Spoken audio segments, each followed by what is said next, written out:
And we're live. Woohoo! All right. And on today's show, we have the amazing Bill Mershon, who is internationally known as a conference supremo. And he also runs an amazing podcast, I think it is. Is it audio or is it video as well, where you interview men of faith? And you also play music and do all sorts of other things as well. So I've just described who you are. Correct me totally and say, like, if you were on your deathbed and had to describe what you want what your life has been to up to this point and what you want your life to be, what would you say? That's a great question. Like, spiritually saying, if someone were standing at my deathbed, I want them to say I was a man after God's heart. I made a difference in people's lives. In terms of like what I did, I think what you just described, I'm a multi-hyphenate. I think that's the new phrase. I've been called a Swiss Army knife. So there's lots of different ways that I accomplish making a difference in the world. So music is definitely part of it. Writing is part of it. I'm writing a book right now, creating events where it makes a big impact on people. Like that event experience is something I care about. And whether that's been in a conference or back when I was a worship leader in churches or organizing retreats. So all of what you've said is true, and there's more, and who knows what the next chapter will mean. Like with the metaverse opening up, there's probably opportunities there. So I'm excited for the future, and the story is still being written. Yeah.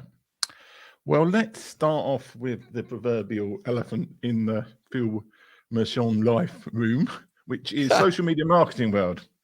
Now, to anybody who's not been to social media marketing world, it's an absolutely amazing, huge conference based in San Diego, where all social media marketers from all around the world come and to learn and connect and do stuff with social media marketing. So can you tell us, how did you get involved with that project? Because it's been running, I mean, I've been going to it since 2015 when it was still in the Hyatt Hotel. And now it takes over half of San Diego Conference Center, which has got huge volume. But how did you get started in that process? And what have you learned about conferences as that huge conference has grown? I mean, you're fundamental to the organization of that conference. That's my understanding anyway. Yeah. Well, I've been working with Mike Stilzner since 2010. I started doing contract work with him early that year. By the end of 2010, I was like a part-time. There were no employees at that point, but I was part-time directing all the online events. So in 2012, actually probably even in 2011, we began toying with the idea, should we have a conference someday? But in 2012, he went to Content Marketing World, and I know he's talked about this publicly, and watched what they did. And he met the event organizer. And after he talked to her, he said, oh, we could do this because we could hire someone who really knows how to do event logistics. So he called me and he said, talk to me about it on the phone. This is somewhere in the middle, like September 2012, I want to say. I can't believe we spun it up that quickly, but I think we did. And said, I think we need to do this, Phil. What do you think? And I said, I'm game. Let's go for it. So we went out quickly and hired a company who became our partner in organizing the events. We found a venue and we spun it up, and we were really surprised to see 1,000 people show up the first year. And it's grown every year since. COVID's probably going to have an impact on this year's event in terms of like that. But so what have I learned through that whole process? I've been organizing small events practically all of my life, but organizing an event of 1,000 to 2,000 or even as many as 4,700 people is like our peak. It's a different beast. Like the amount of coordination that's required, the checklist. Like in the early years, we used spreadsheets for our checklists. We just literally had a spreadsheet and it was like, here's the things for this week. And then over time, you start using, planning software. We've got, probably 6 or 7 people that are full-time focused on the conference this year, as well as a lot of other people that are working on it in part-time ways. So the coordination But I think something that there's like two big lessons I've learned over the years. One is the importance of volunteers. So people who love your event want to be there. And there's like a couple different profiles. There are some people who just want to be there working behind the scenes because they love getting their hands dirty and being part of it. There's other people who say, I want to be there. I can't afford to be there. Is there a way that I can be part of this without having to fork over the, however much money it might be, depending on what they're doing? And so that's becoming a critical aspect of our event. We called them the volunteer army in the early days, and they helped some of them. You've done it. You helped early before the conference one year with some of our community management. We've had people do pre-event work as well as on-site. So that's like, I think that is important to the setting of the culture. So that's probably another lesson. So there's probably three lessons. One is the importance of volunteers. Another is the importance of the culture that you're creating. Like, you can't create a culture, but you can influence the culture by the people that you bring in. So, we're very intentional about bringing speakers who want to be there. Like, there's some events where you'll get really famous people like, Michelle Obama might speak at a conference. You're not going to see her personally. You're going to see her on stage. But other than that, she's highly guarded coming in. That's not the kind of speaker we want. We want someone who, after they're done talking, you're going to be able to hang out with them in the hallway. You'll bump into them. You'll be able to have conversations. If there's parties, there's different kinds of meetup opportunities. They're there for 2 or 3 days because they want to be with their people. So building a tribe, building a culture of people who want to be together and learn together has been a big learning. And I think that's probably related to the importance of connections. So like, people come to learn, but I think the deep learning happens in the conversations. So setting the table for connections, for networking, is really an important thing that we've learned over the years. And I would say year one, I didn't know how important that was, but over the years, we've added different things to try to help that be facilitated and set the table for that. Okay, so that's social media marketing world. We might come back to that in a bit because I like talking about social media marketing world. But let's talk about the Men in the Pew show, where you interviewed was it pastors or like men of faith, basically, about their primarily it's Christian business leaders and not necessarily pastors. A few of them are, but most of them not. So why did you start that show? What were you hoping to achieve from doing it? Do you think you achieved it? Is the show still continuing? Or because I know, well, I mean, I've got a show that's on hiatus for a long time, amongst other ones. But what was your aim in starting that show, and do you think you've achieved it? So it's really an interesting question. I was on a beach in 2015 and just kind of walking and praying and thinking. I was getting ready to leave doing church ministry. So I've been doing church music ministry for a couple of decades, but I knew my day was coming to the end. And so I literally heard these words in my head, "Man in the Pew," and it sparked off all these ideas of people, excuse me, people that I know who are Christians, but are sitting in the pew, who are leaders. So, I was thinking of someone like Michael Hyatt, who sits in the pew on Sunday. And I wonder what he's thinking about what's happening in this service when here's a communication expert and leader, and is he frustrated by the experience that he's having here on stage? And so that started me thinking about, I wonder if I could get a show together where I interview people that I know who are Christians, who are in the marketplace, who are digital guys. So I was wanting to talk to guys who spend their day online. So it took me 2 years to start the show, just so you know. I felt like I was supposed to do it, but it just took me a long time to get the guts. And I think what made the difference was I spent my last day leading church music at the end of 2016, and I knew that was coming. And so my wife literally said to me, "Phil, if you don't start that show before you go back to work in 2017, you're not going to like me." So she sent me to my basement office and said, "Get that show started." So I did. And I ran it every week for the first year. I've taken a couple of pauses. It is on hiatus at the moment, but it's actually getting ready to start back. Yeah. Um, so I think COVID has made me rethink what is this about, and I'm still thinking Yeah. about it.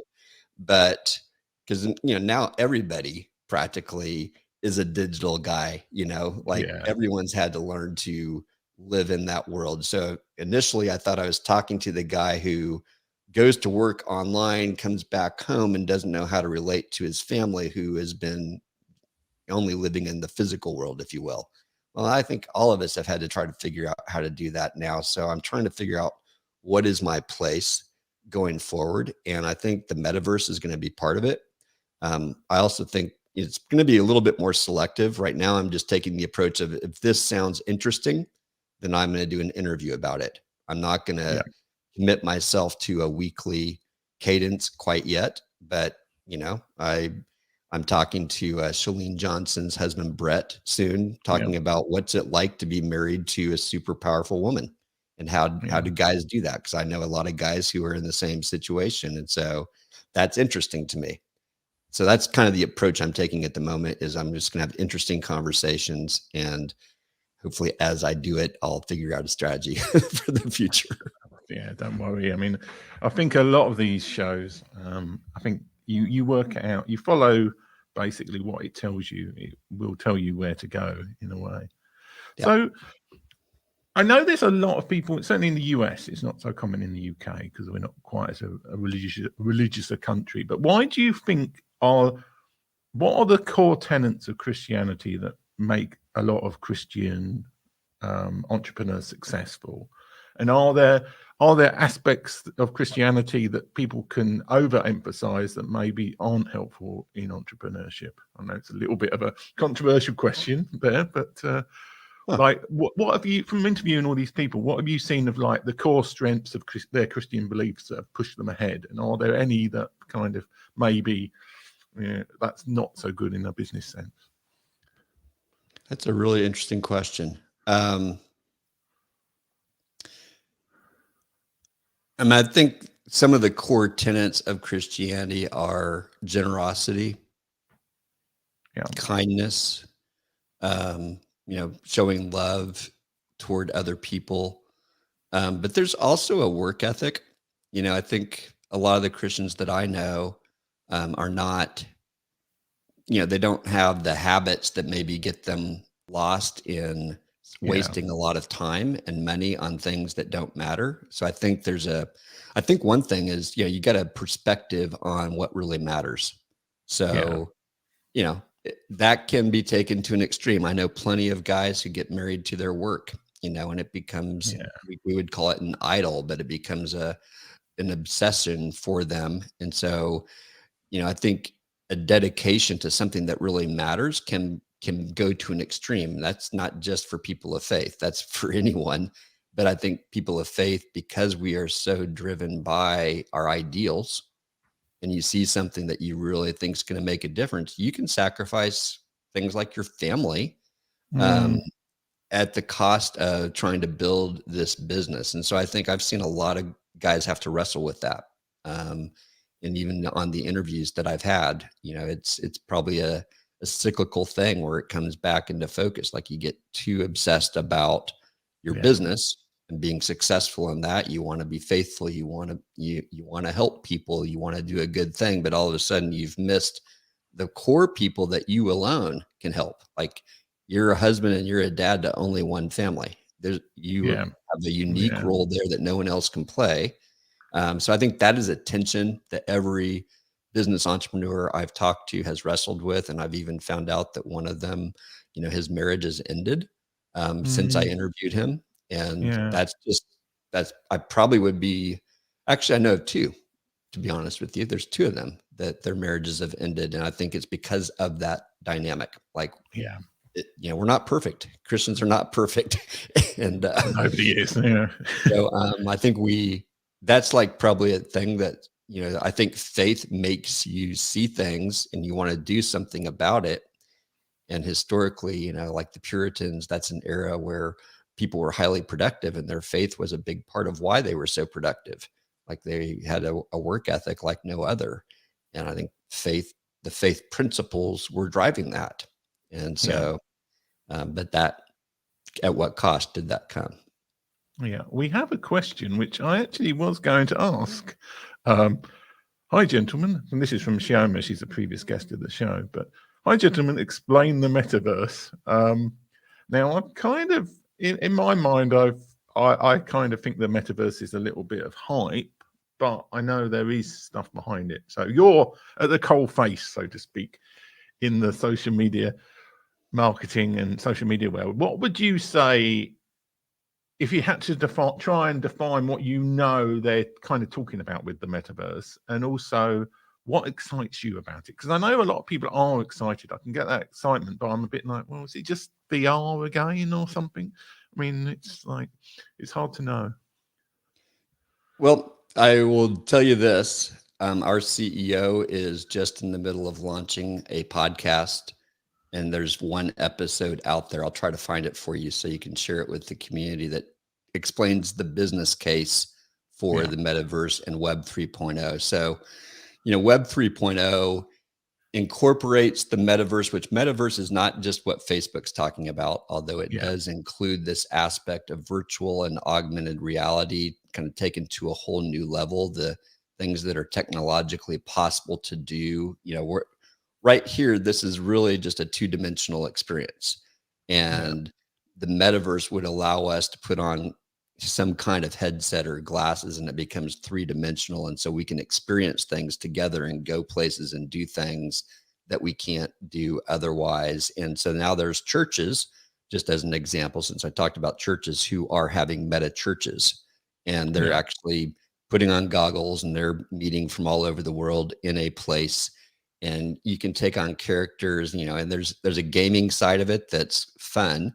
But I think another part of Web 3.0 is all of the stuff that's possible through crypto. So all of the currencies, the decentralized organizations, the NFTs, and the kind of trading that can happen that is, based on this blockchain technology that's much more secure. So I think there's tremendous potential, and this is going to be part of the future for businesses. Businesses have to wrestle with that side of things. I think the metaverse and what that all means, I think we're still figuring it out. Like, I don't know if anyone can give you a great definition of what is the metaverse, because we're building the plane as we're trying to fly it. And so I don't know that there's a great definition out there, but meta does mean above or beyond. So beyond the reality that we have, or on top of the reality that we have. And so it's like, it's not an alternate reality, but it's an enhanced reality that people are living in. And so I think there's tremendous possibilities. It can be a tremendous distraction too, but that's part of the frontier of what this space is. I don't know, Tim, if there's anything you would add to that. Well, I would say from my own personal level, I remember being a computer, because I did an economics degree and I got dispirited with economics. So you could do computer science master's conversion course when I was at university. So this was like 94, 95. And I remember somebody introducing me to Mozilla and like the very first World Wide Web sites, and thinking, oh, this is just a waste of time. Nobody will ever do any of this World Wide Web stuff. So I know it's very easy to see the first versions of things and think, why would anybody be interested in this? Why would anybody care about like the metaverse or crypto? But it's the things that happen 2 or 3 sort of time, 2 or 3 years down the line, or months, probably in this case, that are where suddenly you get it. You're like, oh yeah, I see. Some people see, oh yeah, there's something here. There will be something that comes out of blockchain, something that comes out of crypto, something that comes out of VR, AR, etc., that blows everybody's mind. But it might not be us sitting in headsets. We might be in some sort of projector room where there's a holographic version of Bill in the corner somewhere. So it's like, hopefully you won't be like the equivalent of Alexa, so that every house will have this holographic Bill in the corner that they can ask to play music for them. Anyway, that brings me on to the next thing I was going to talk to you about, which is music. Now, anybody who's been to social media marketing world will have seen you play the saxophone, almost certainly. and be involved with, I mean, you've had like guys from Pink Floyd and the like play with you on the stage at Social Media Marketing. How important is music in your life? And do you think that, I don't know, what was I going to ask there? Do you think that music and your Christianity kind of merge together in ways? I don't know where that question came from, but answer it anyway. So music's important. It's an interesting thing. Like, I work with counselors off and on, and I find that when I stop playing music, part of me shrivels up. And so we've recognized, and I've recognized, that I've got to incorporate creativity. And there's something about music that's a different kind of creativity for me, that taps into part of my brain that releases other creativities. Like, I've literally done exercises where I'll go play music for 10 minutes when I'm like stuck brainstorming. I'll go play, and I'll come back, and all of a sudden all these ideas start flowing out of me because it's accessed parts of my brain. And I think in terms of like spirituality, I think music, it does something in terms of connecting to the spirit. And I think back to, in the Bible, there's stories there's two kings, King Saul and King David. And King David had been like anointed to take Saul's place, and Saul's tormented.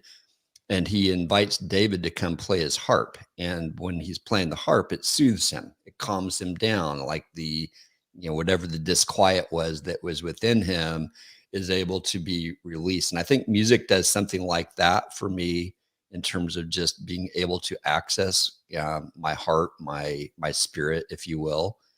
So it's an important part. That's obviously why I was involved with music in churches for so long. I'm not now, and that, I'm trying to still figure out what is the place of it when I'm not helping to lead it. So why did you I mean, you play the saxophone. I mean, I don't know if you play other instruments as well, but why the saxophone? Why did that appeal as an instrument? Was it you were good at playing it, or was it like you just like the sound and the sort of physicality of playing the saxophone? In first grade, I took a Yamaha music course where they teach you the basics of music. And at the end of the year, they say, okay, now it's time to go pick your instrument. Because the first year you're basically learning some really simple keyboard skills and recorder skills, and like rhythms, and how to read whole notes and half notes and quarter notes. And I went into the music store, and they were showing me all the instruments in the display case. And the guy said, I asked him, what is that one? And he said, well, that's called the licorice stick. And I said, the licorice stick, I want to play that. It turns out it was a clarinet. So that was like the nickname for the clarinet. So I began on the clarinet, and my teacher taught both clarinet and saxophone. So after like 4 years on clarinet, he said, now do you want to add the saxophone? Because the fingerings are very similar. And so starting in 6th or 7th grade, I began playing the saxophone, and have played ever since. And when I got to college, I wasn't a music major first time through. I was also an economics major like you. I studied more third world development. Economics was my focus. But I first year went into the concert band, and they didn't need clarinets. Like, they had a dozen clarinetists, and they had like one saxophonist. And then by the end of the year, I was the saxophonist.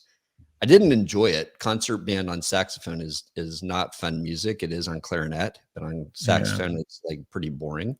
But I was into jazz, and I started a jazz band and have kept it up. I still can play clarinet if I need to, but I don't enjoy it as much because it's a much harder instrument to play. And the saxophone to me has become like my voice.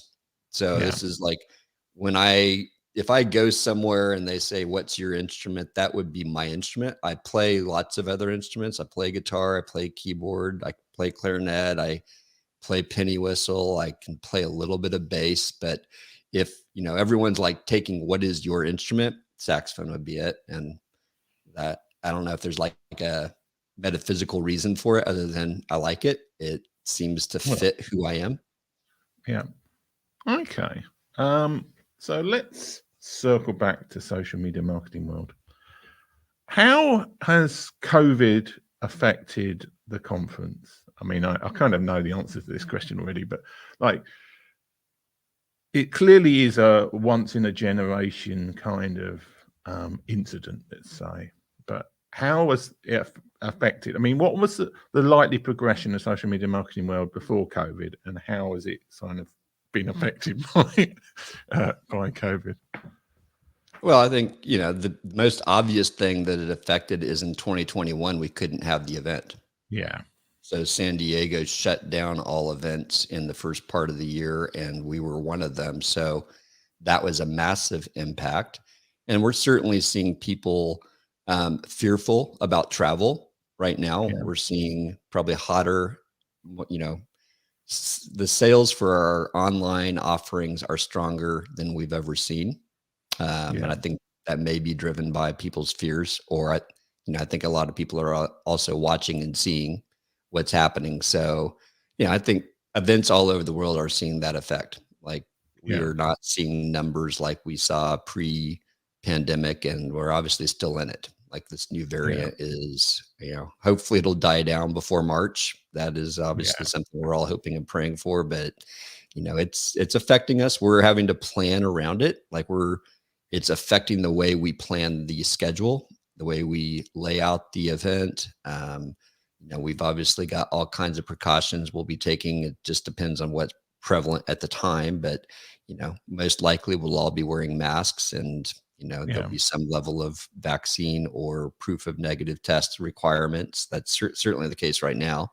So you're thinking about the event through a very different lens, and we've got to, it's definitely entered us into this hybrid state. We've never done a hybrid event before, and it will be this year.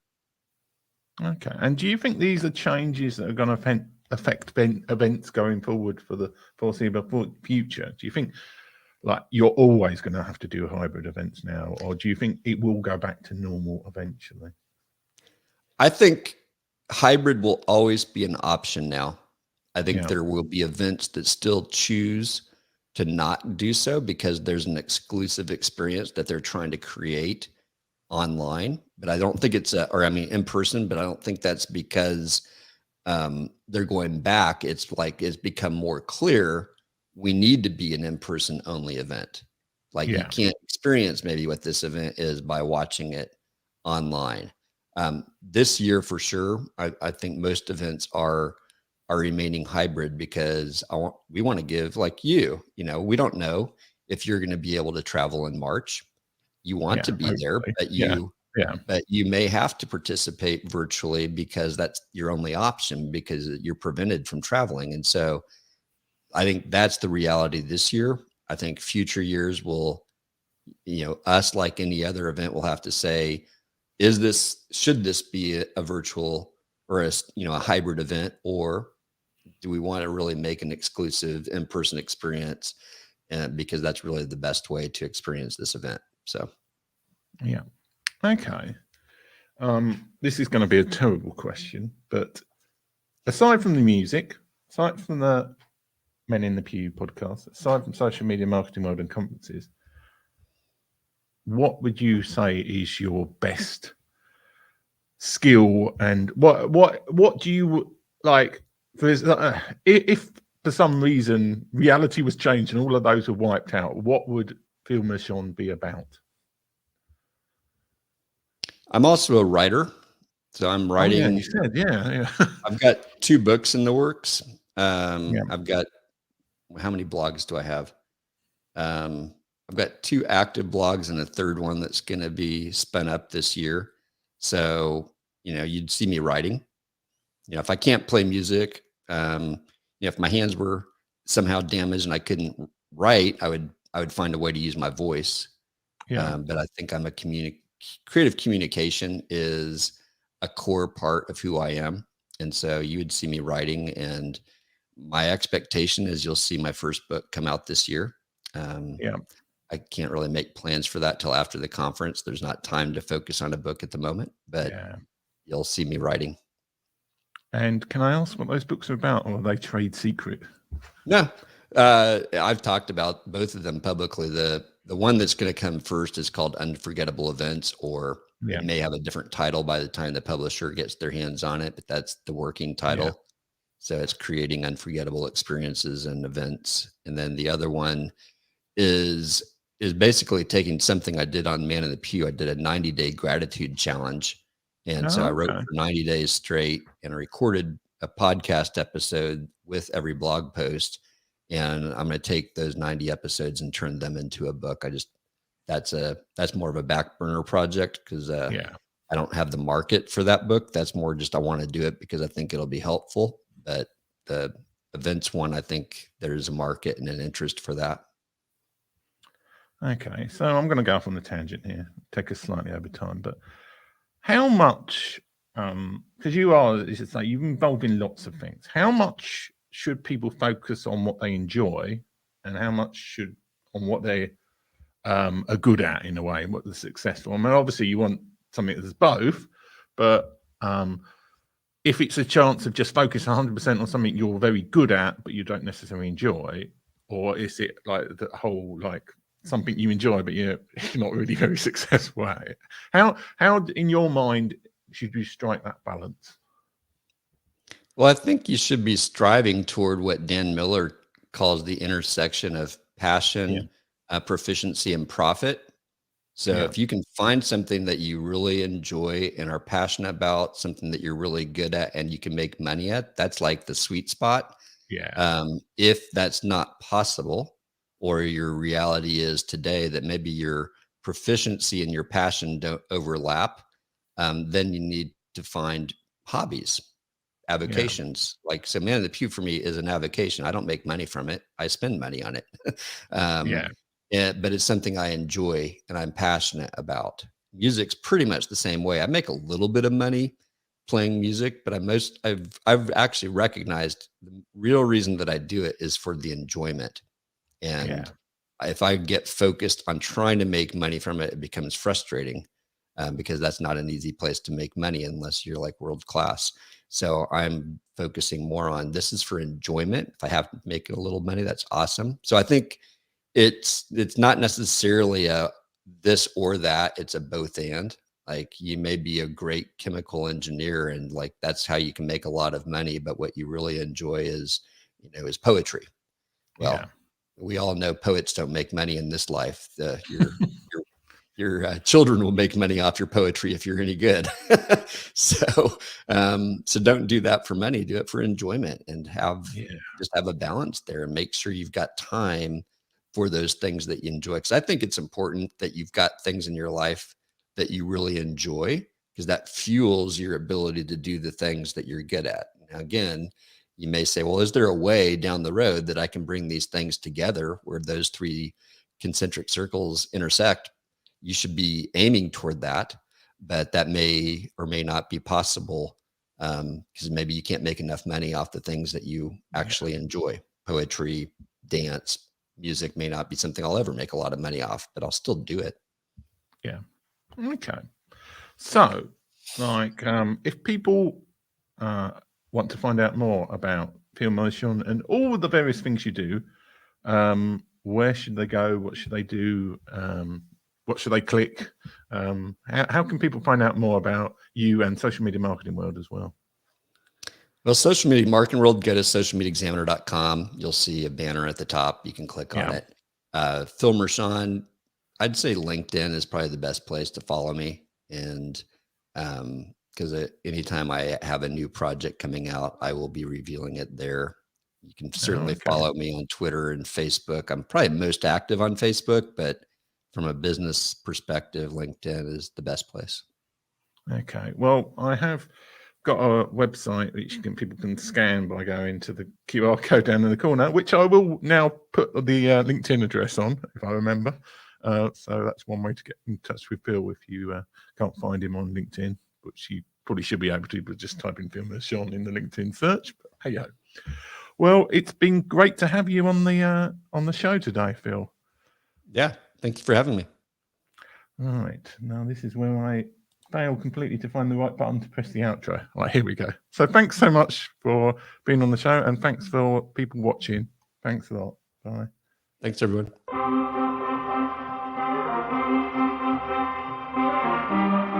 this is terrifying for me. I've made more money in the last 3 years than I did in the previous 7.